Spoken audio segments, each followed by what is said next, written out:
Hey, welcome to our channel. This Green Educational Course. I'm Blessing, and today I'll be teaching you how you can contact a professor for your research program. And as if you are applying to Canada, Australia, and even in the US, you are required to email professors. Not all schools in the US, but if you're applying to Canada, it means you want to know how to write an email to a professor. So sometimes we receive report from students that they've sent email to professors and they haven't received response, and you are frustrated, you don't know what to do. So today I want to take you through my personal experience through my own application, also um, helping students how to draft an email in the past, what we've done, and I will share with you some tricks what you can do to make sure that you get a response from professors. Applying to study abroad is something that you have to put a lot of effort into.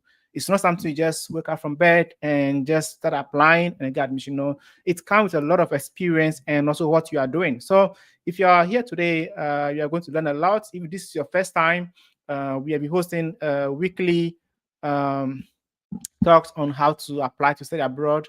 And I hope that you'll be here, you learn a lot from this session. If you can hear me, you can type in a comment section. Let me know if you guys can hear me.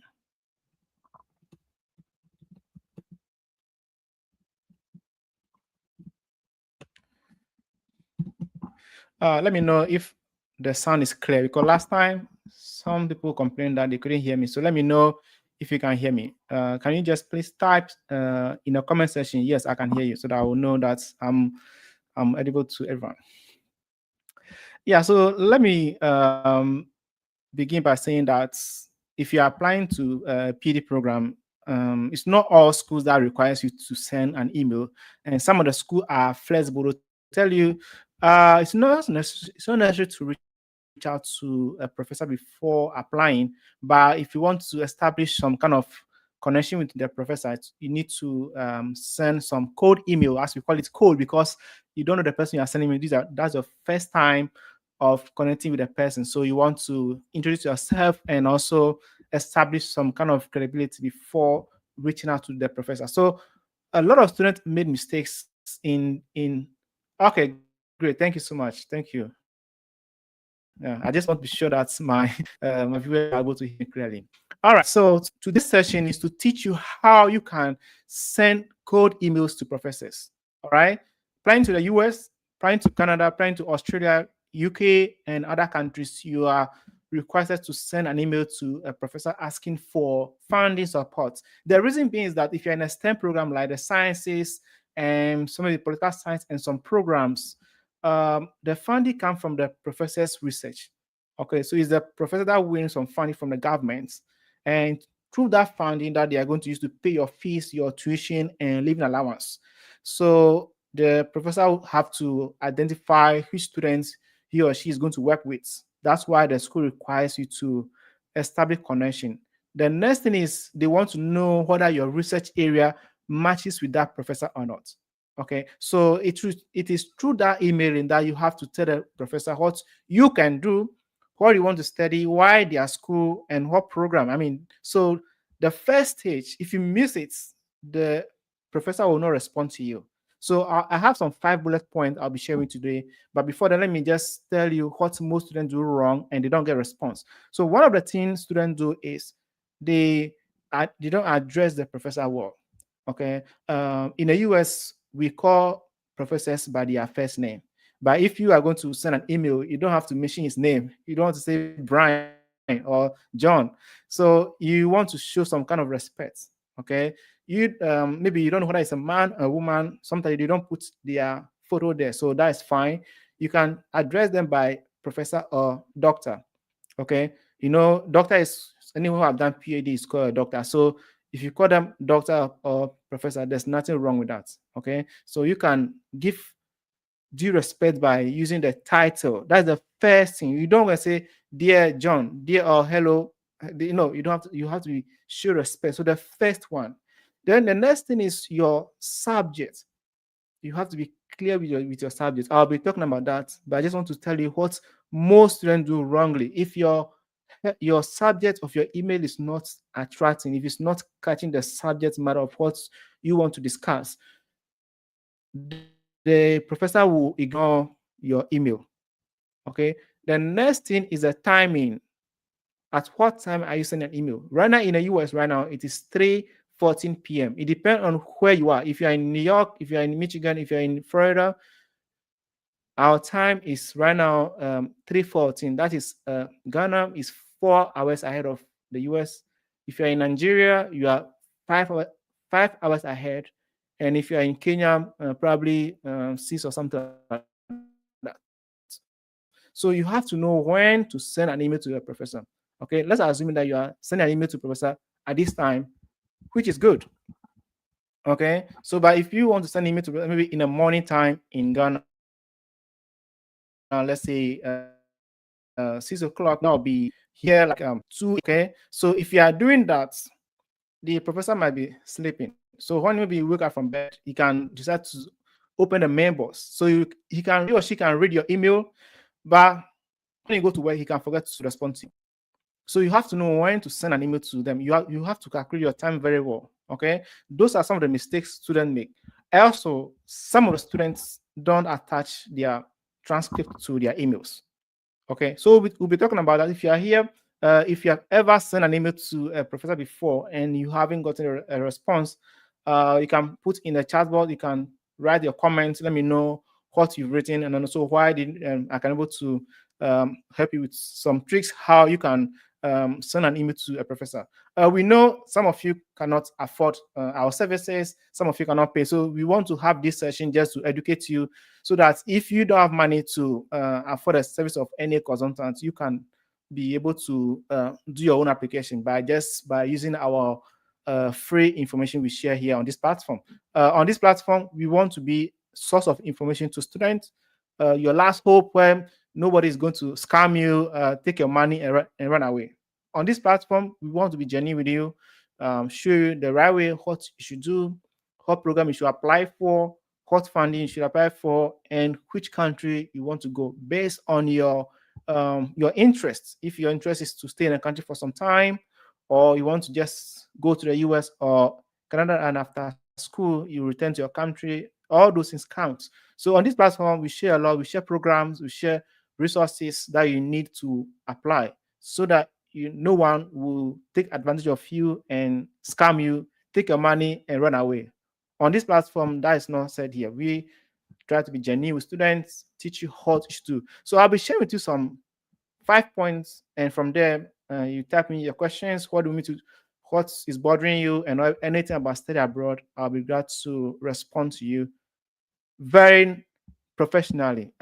If you want to know, we are Green Educational Consult is more than 7 years old, and we have helped so many students with much experience. So anything I'm saying here is out of experience and being an expert in this work. All right. Let me share some screen with you how to contact a professor. This is just something quick that you can be able to learn from, so that you don't find yourself wanting. Okay, so how to send an email is something that you don't want to just take for granted. Okay, so the first thing is choose a professor whose research aligns with your interests. Okay, so if you are going to contact a professor and you want to do some particular research, okay, and you've gone through the website and you haven't seen any professor doing the research that you want to do, the university cannot create special program for research for you. So you have to make sure that your research aligns with the professor. Okay, so if you are interested in some particular field and your in the school that you're applying to, if you have not find anybody, any professor doing that, you have to be wise. You have to change immediately. Okay, you have to make sure that your research area matches with the prof that you are going to work with. That's what you have to be looking at. You don't choose a field that does not match with the professors. They will reject you. They will not even open your ear. They will not attend to you. They will not respond to you. So be careful about your research field that you are choosing. Make sure that it aligns with at least 2 or 3 professors in a department, because when you are a PhD student, you are going to work with about 4 professors on your dissertation. So if you choose only one professor can work in your field, it means you will not be accepted for admission. So you have to be careful about how you choose your area. It's not what you want, but it's what the school wants. Okay, you want the money, you want the scholarship, you want admission. So you have to go by the school way. All right, I hope that is fine. I mean, that have to do with 3 years ago. We had a student who is in Canada now doing his PhD. He have applied so many times, reached out to professors. He doesn't get response. Meanwhile, that student had a very good GPA. Okay, but he sent email to professors. They don't respond to him. He had good score. He had publications, but he didn't get response from anyone. So we applied for that student. We sent our first email. I wish I could have shown the email to you guys, but I have not opened it. So that professor responded to the student within 1 day. Okay, so if you follow and listen to me carefully, probably you might be the next to travel in your family. Okay, and the next point is study their work. So mention 1 or 2 of their recent papers. So how do you get? You have to Google their name. You go to Google Scholar and type in their name and use the date to find out their current research paper. Probably we're in 2025, so you cannot go and be mentioning papers like 2022 or 2021, 3. No, look at what he is doing now, because it's research. It means that now he's working on this field, and look at what he or she have done before. Now you look at that. You don't go and be mentioning old works. You look at his current work. 2025 or even 24 is also fine, but 25 is the most important one. Get what he's doing now and mention that in your emails. Okay, that you are interested in what he's doing. All right. So these are the tricks. So mention something specific in your email. It shows genuine interest and preparation. It means that, it means you've gone to check my profile. It means you are ready. You know how to look for publications and all those things. All right. And the next thing is write short. The word is short. You're not writing storybook, okay? You're not writing like a poem trying to impress. No, very short. The word is short and focus. You see, I choose the word carefully. It must be short. It must be it must catch attention, and it must be focused. Focus means go straight to the point. You are not going to beg. Don't say, Professor, please, I beg you, accept me. My mother don't have money. I can't pay scholarship. No, you don't have to say that. You don't going to be say, I beg you, please give me scholarship. No, you don't have to say that. Be focused. You are acting an academic person, so you have to make sure that you are mentioning what you want to study. The first point is you identify the research area, and the email have to be short, focused, direct to the point. Okay, so you have to introduce yourself briefly, who you are. Okay, if I say introduce yourself, it doesn't mean that you have to go and be mention your name. You can mention your name, that is fine. I have not written my name before. You can just go straight, or you can mention your name. Fine, I'm this person, and I'm coming from this university in Ghana, Nigeria, and I've studied this program. I've studied. I'm in public health, and I'm interested in this field. You have to give that short introduction, and also mention your GPA. Okay, you mention if your GPA is good, mention it. If it's not good, please don't mention your GPA if your GPA is low. If your GPA is good and you are proud of it, mention it. All right. So the next thing is connect your research goals to theirs clearly. So it means you have gone to read about their profile and you've seen their research area. Now it's time for you to mention. You don't just go and mention exactly his, like using the same words. No, but you have to be smart, trying to get some words that aligns with his own. So you don't just go and mention the same keyword. Okay. For example, if you are in public health, you are looking at health disparities, or you want to work on health economics or cost effectiveness analysis, or if you're a nurse, you are looking at sickle cell, you are looking at so many things. You have to know how to blend it. You don't just go and mention the same word professor put on his website. No, you don't use the same words exactly, but make sure that you are in the same field. If not, just like you are copying, it means you are not genuine. You understand what I mean? Yeah. So the next thing is to end with polite question about openness and supervision. Okay. At the end, I will read through some of the previous email we wrote for students. So I hope you stay around. Share this link to people to watch, please. If you're on Facebook, kindly share, likes, okay, and subscribe to our YouTube channel as well. So you end with a polite question about openness and supervision.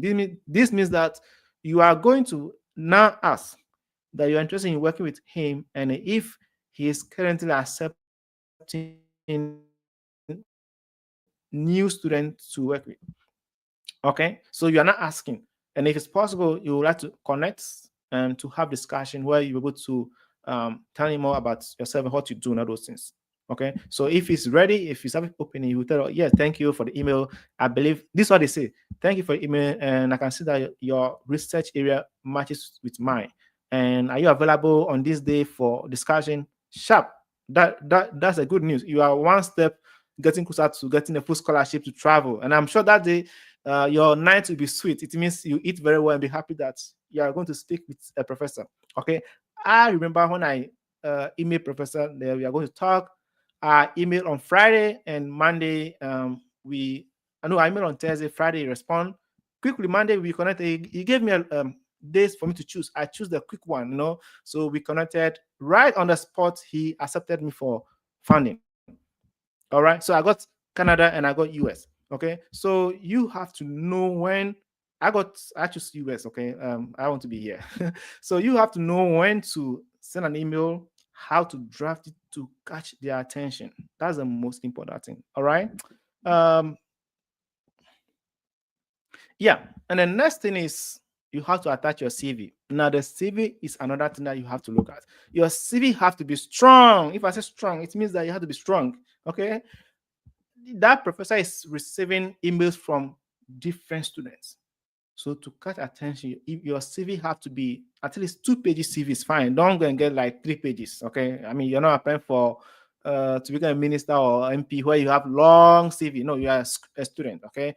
Your school, your dissertation that you've done under your school, your professional experience, research skills, some skills in coding and other like IT skills. And if you are in some volunteer, those are how your CV should be about, not like a story, something long. 2 pages is enough, no more than 2 pages. Okay, 1.5, 2 pages is enough as a graduate student. All right. So attach your CV to the email. Please find attach my CV. This is how I write my email, and I like it that way.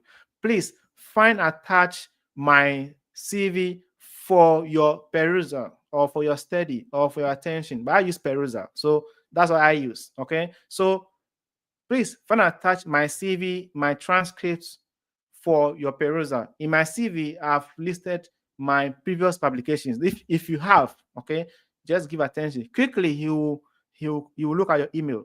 Okay, before I forget, your email has to be professional. You don't go and say killer@gmail.com. You don't go and say Cersei lady or queen. No, you have to be professional. If your email is not good, go and create special email for this admission.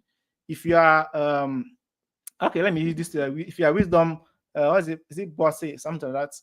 You have to wisdom bossy at gmail.com. Nicely. You don't have to go and put something like, I don't even like adding numbers to my email, something like wisdom 1998. No. Get rare names. Okay. Use rare name for your emails. Nicely to show credibility, because most of the professors also do receive spams. So if your email is not professional, they may not even respond to you. All right. So keep your email professional, clear, easy to read. That's the most important thing. Okay. I'll be reading samples to you just to know how it look like. I'm not able to show it live, but I'll read it. And if you're wise, you take note of it. Okay. All right. Now, how do you follow up? Last time a student was asking me, you have sent email to professors and you have not received a response. How can he or she follow up on the emails? Everybody, pass through that same stage. Okay. When? How long should you take before you respond? Sometimes I wrote 2 weeks here, but even a week, you can also follow up. If it's a week, the first one, if it depends on how long if email on Monday, you have not heard anything Tuesday, Wednesday, Thursday, Friday. The following week, like Wednesday, is fine to follow up. Okay. In the US, Wednesdays are a bit free in the US. Wednesdays in schools.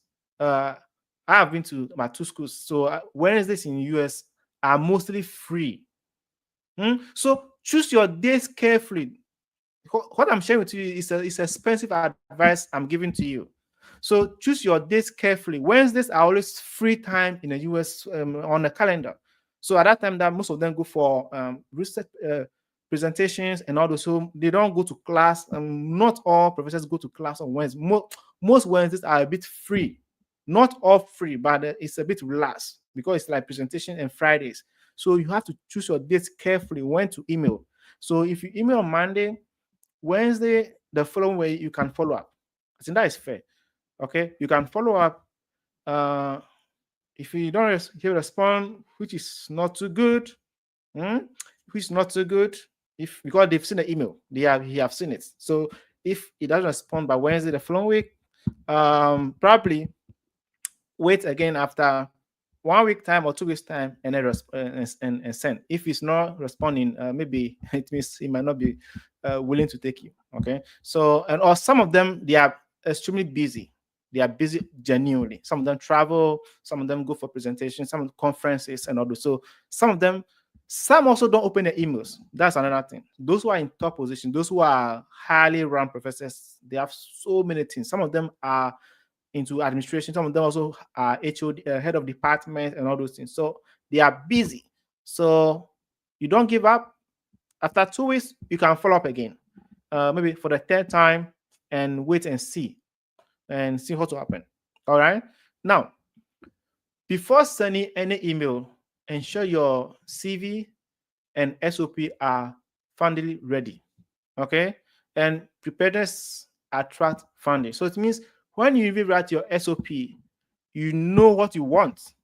Okay, so at that time you are more versed with what you want to do because you have written about your research interests and all those things already in your SOP.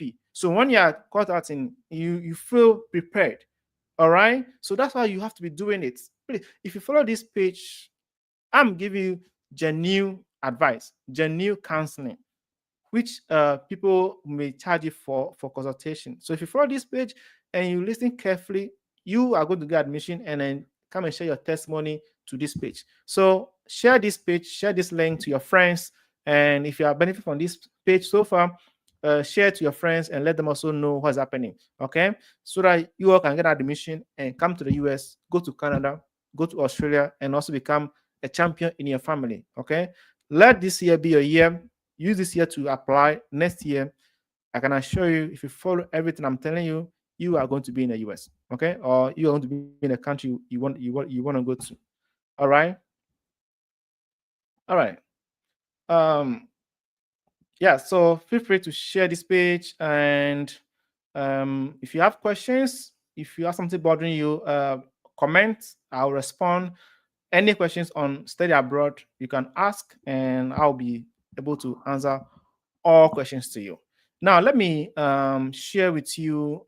I wouldn't share live, but I'll read some of the things that I've written before to professors, and you can see. So you can say, dear Professor Brian Jones. I mean, so many names. Okay, so you can say, my name is Blessing, and I'm a final year chemistry student at. You can mention your school name. So if you are from University of Ghana, if you're from Kia University, you can mention the full name of your school. I have a strong interest in physical and organic chemistry, particularly in catalytic reaction mechanisms and green synthesis. Okay.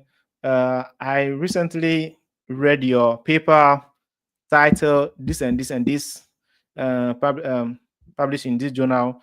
Your work on now you are going deep into his research now. See, do you see how I started? I mentioned my name, trying to introduce myself. Of course, you can also add your GPA as well if it's strong.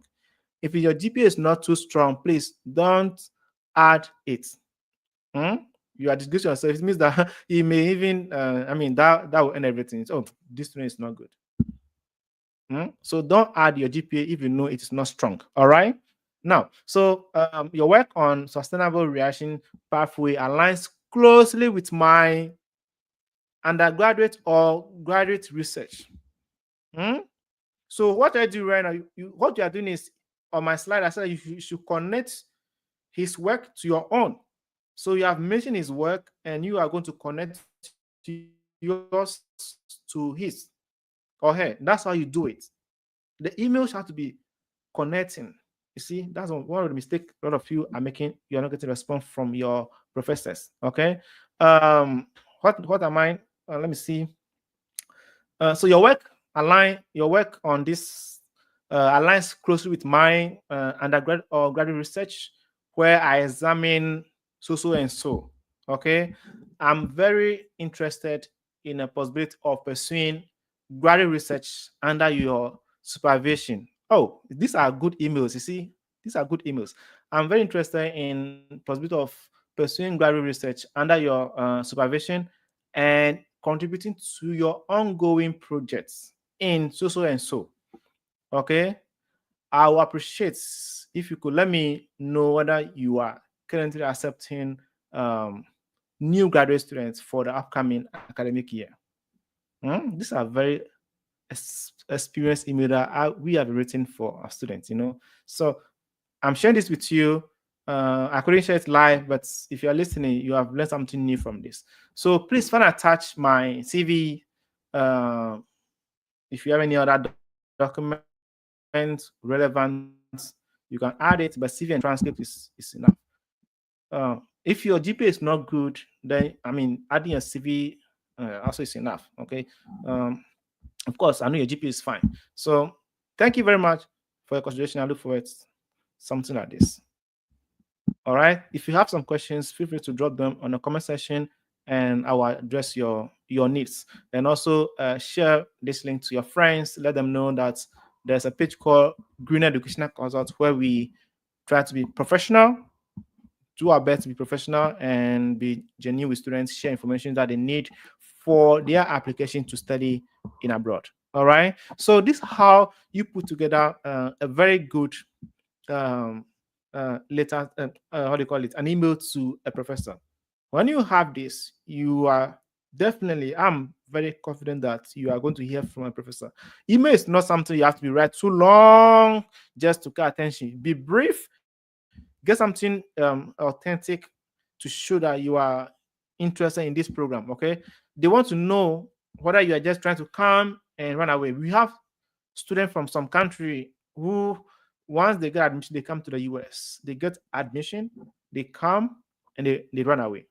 Okay, we have a student. I will not mention the countries, but we have a student who came to the US. It became a norm. Okay, so they know that they can't do that program. Okay, but because they know that funding is in, that's a chemistry, they will apply because they've done chemistry, but their GPA was fine. But when they come, based on their friends that they've made in the US or any other countries, they run away. Okay, once they come to the US, they run away. So they may not. So that professor have lost his money like that. So they want to know whether you are genuinely interested in a program, but not just like an immigration pathway, just to come in and vanish. All right. So you have to show genuine interest in their work. That's what you have to do for them to accept you to do your program. All right. The goal is to get who is good. The goal is to get who you are going to work with and what program, what university. That's the most important thing. If you apply to Canada, it's compulsory to send a code email for PhD and master's research area. You have to send code email to professors. Now, a lot of students are sending emails. So many emails. The prof can receive about 100 emails and he cannot read all. So you open some few ones, and if you are fortunate that yours is the one that is opening, maybe you have some chance because they have so many emails, So many, everybody sending emails now. Before, a lot of people didn't know that you can send emails, but now everyone knows and everyone is sending. So it means there's traffic. There's traffic there. So you have to be to be consistent. You don't have to give up. And also, if you haven't heard from professors, it doesn't mean you shouldn't apply. Some of the schools made it clear that it's not compulsory to reach out to a prof, but you can reach out to establish connection. So you can do it. If your profile is really, really strong and you haven't heard from any professor and the school is not strict about it, please go ahead and apply and submit your application. Okay. If the school is not strict that without a prof, you will not get admission, it means that you have to be bold, apply, make sure your documents are strong. You have good CV, good AC. So let me show you, as we are talking, I'll show you one of the school that's, okay. So for example, if you go to, I'll share with you this screen to look at what the schools are asking for. Okay.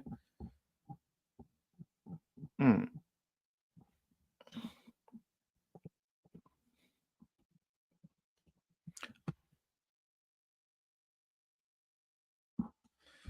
Okay. So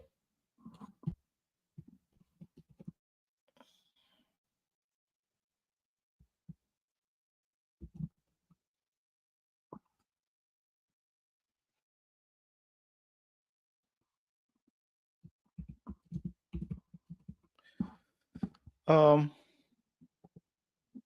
all right. So if you are watching me, the goal is to get you sources where you can able to find the program. So let me share with you some of them, how the schools ask for you to reach out to your professor. Okay. If you see the school saying this, it means that you have to do your best. You have to do your best and reach out to a professor. Okay. So let me share a screen with you how you can be able to reach out to your professor to get acceptance to work with. Okay. Give me minutes. Let me share with you some content. All right. All right. So if you go to this university called Penns, I mean, this is a popular Ivy League university. Okay. This Ivy League university that if you get this admission to this school, your life is going to be different. Okay. All right. So if you are a nursing student, this school they give funding to students. Okay, if you're a nurse, but they have a requirement that you need to have lances. Okay, okay, no lance, no US lances is required. Yeah, is required. So if you don't have, you can apply to this school. Um, so let me just show one example. You can apply to different schools. So the question is, how can I get more information on research faculty are doing? So you have to reach out to this place. Okay. The next one they ask here. So let's come here. So when you come to this place, this where professors profile are. This is how you're able to get their emails and reach out to them. So let me show you example of this lady. If you go to their profile, they've written here that see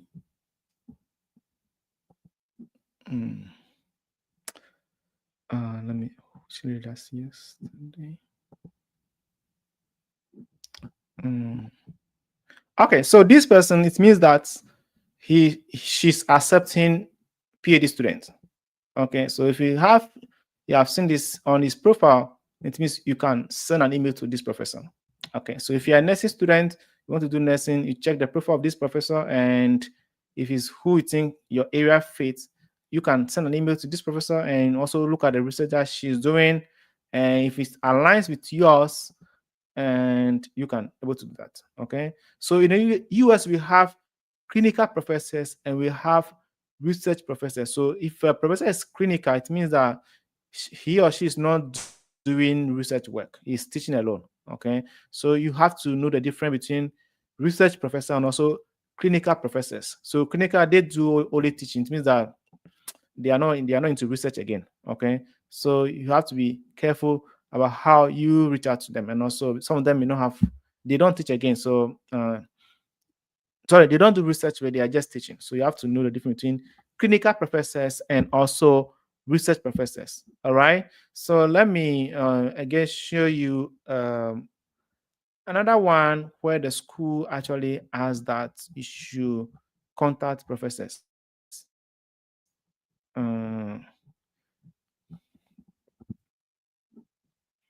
So I mean that's it. It's not magic. Okay, you can always reach out to any professor and learn about their research. So some of them they didn't state clearly whether they want their so opportunities. So he's have his research. You have to read it and also send an email.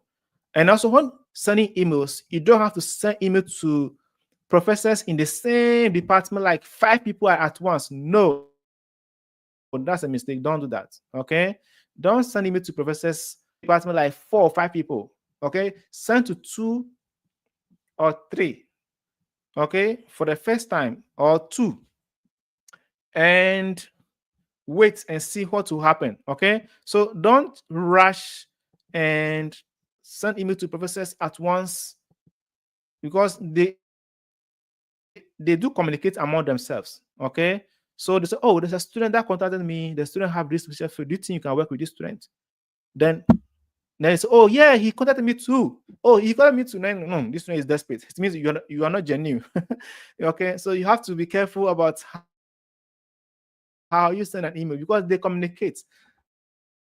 Last time the professor, do you know this student? I said, oh no, I don't know. I feel like some of them think because we have that you know everything. But no. Then another one said, oh, he contacted me too. Then that student sent email to about 4 professors at the same time. So that is like a red flag, So don't contact professors the same department like 3 people at the same time. Send it to 2 people. If you're not hear from them, then you can send to another people at the same at once. So don't just do all like um yeah. So that'll be for this session. If you have questions you want to ask, you can feel free to drop them in the comment section, and I'll be glad to respond to all questions. All right. Hmm.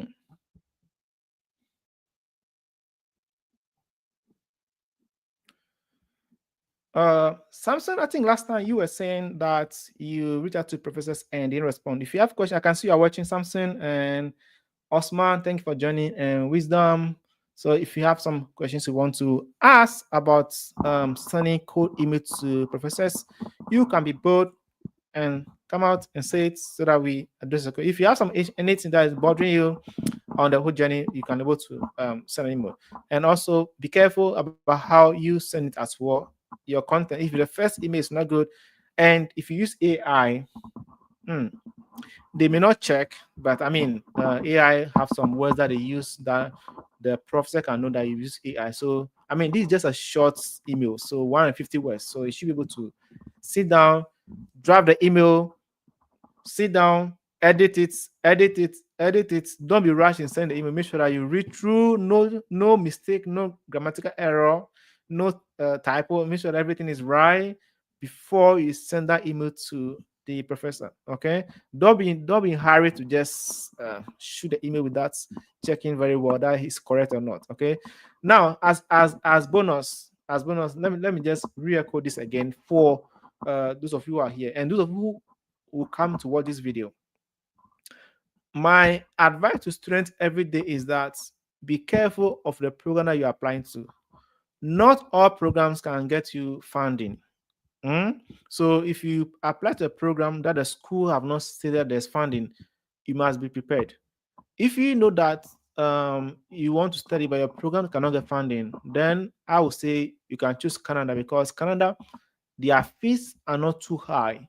So if you want to use loan to cover the rest, like Empower financing, then I will advise you to choose Canada because the fees in Canada is not something that is big like US. US fees are high. So if you are going to use loan and you can't get a full scholarship, you can't use loan like $80,000, $50,000 in the US. It's very expensive. So I would advise you to choose Canada, okay, because their fees are a bit lower. So if you are getting partial in Canada and using partial scholarship loan to cover the rest because you receive partial scholarship, then that'll be good for you. But US, their annual some of the school, their annual tuition is around $40,000, $80,000, $70,000. So if you are receiving partial, it means you are going to pay like $40,000 as tuition. That's a lot of money. How long are you going to work to pay? Today I saw on one of the guy on Facebook telling students to they can apply for loan to study. For me, the loan should be your last resort. Hmm? In the beginning stage, work towards getting scholarship. I don't advise students directly to go for loan, but it's only when there's nothing you can do because your program does not have scholarship. Maybe it's hard to get scholarship, and you are deeply interested. Then apply with good CV, good essay, get a very good uh, partial scholarship, and study. Okay, that will be one of the things for you. So if you are getting partial, it means that the partial is not too bad. I mean, you can get some good money and cover the rest. That's the most important thing. Okay, yeah. So yeah, so the programs, if you're in a business area like MBA and accounting, finance, and I mean all the business programs, if you cannot get a good scholarship, apply to school that fees are not too high. It cannot be either US with lower fees, and also they can get you some partial scholarships and use loan to cover the rest. Or you want to go to Canada where the fees are a bit lower, and if you get partial, then you can use the loan to cover the rest. That being said, I'm not definite that if you are in business school, you cannot get a full scholarship, but hardly, the word is hardly. So that you see people getting fully funded scholarship to study in the US under business programs. If you're in a STEM programs, you can always get good funding. Okay, business food are very, I mean, they are good, they pay very well, but the issue is the funding.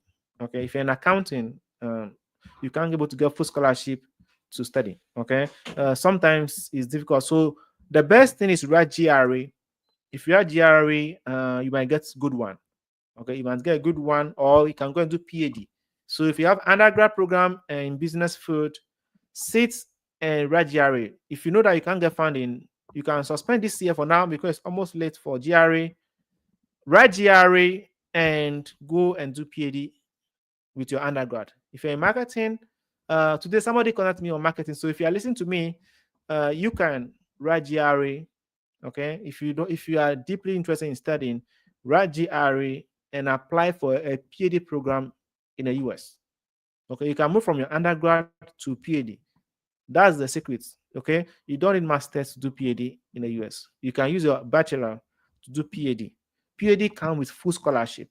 Okay, so instead of you to go and take loan, depend on your academic interests. I would say write GRE and move to PhD level with fully funded scholarship, and you can study in the US with peace, not in pieces. Because if you have loan, you are going to have to work and pay. Just that I don't like loan, but if it become the only option for you, please, you can take it and write. But it's not a good thing, but that's the only option for you.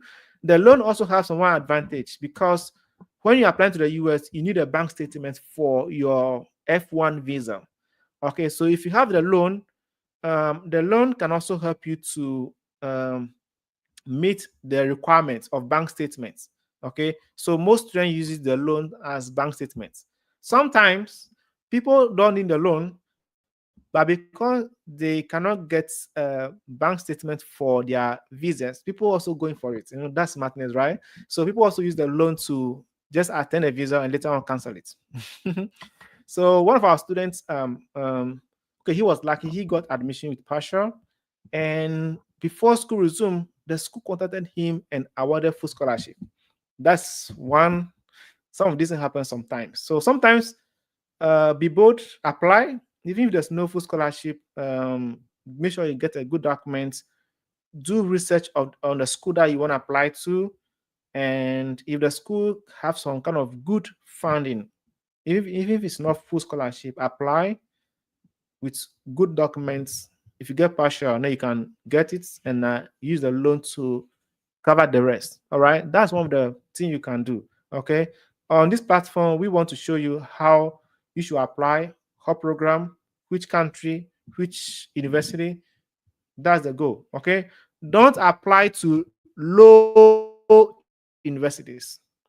Funding is difficult to get in such schools. Okay, if you apply, let's say in Ghana, you're applying to Kia University, you're applying to Legon, you're applying to UCC, you're applying to UDS, and somebody is applying to private university that we don't even know of. Do you think they can get funding? Answer is no.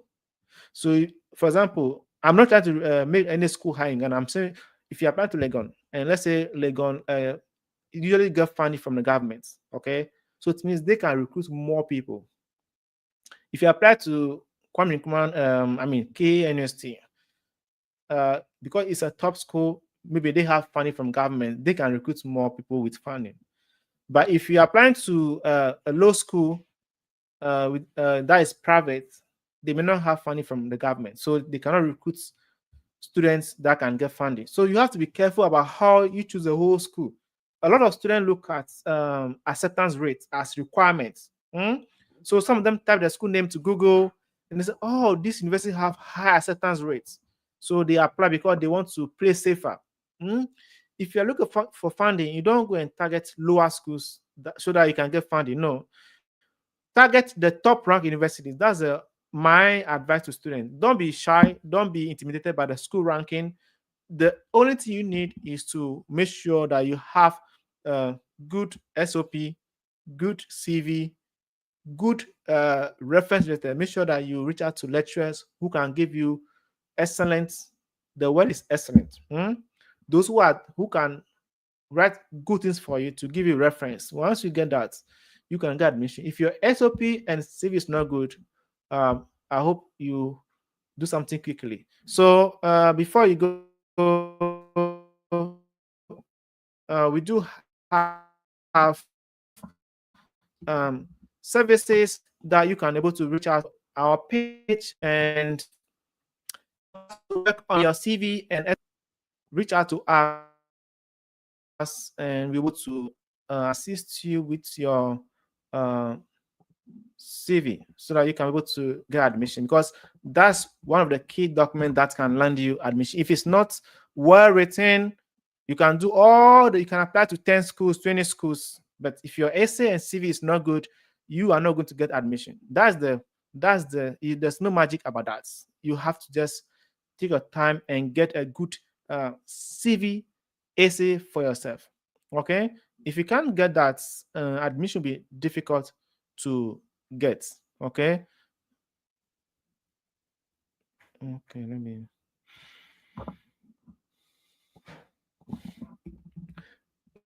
let before you go, let me share an answer and see what how you can be able to reach to us if you need any kind of services to work on your application. Mm.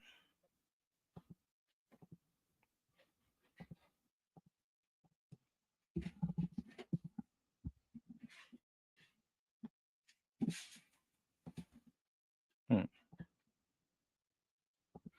All right. So if you are watching me right now, what's this?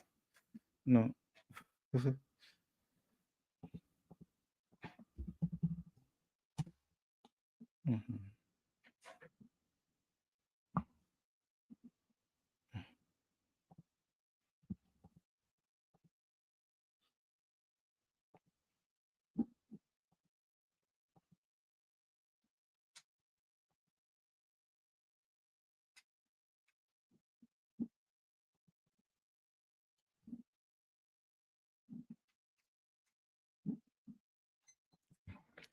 Yeah, so if you're watching me, this is Green Educational Consult, and thanks for being live today. And hope to we'll be having another session tomorrow. And also, we have mentorship coming up, and you can always join our session to ask any kind of question that you have for the study abroad journey. Don't rush and waste your application fee because pay application fee is expensive, and if you convert to your currency, it's expensive. Make sure before you apply to you've done your research very well and you know that the school can actually give you funding. And so if you have some questions, you can feel to drop them in a comment section, and we'll be glad to. So thanks for joining, Michael. When I've seen you, Osman, Samson, Wisdom, and everybody. Glad that you've learned something new for your program.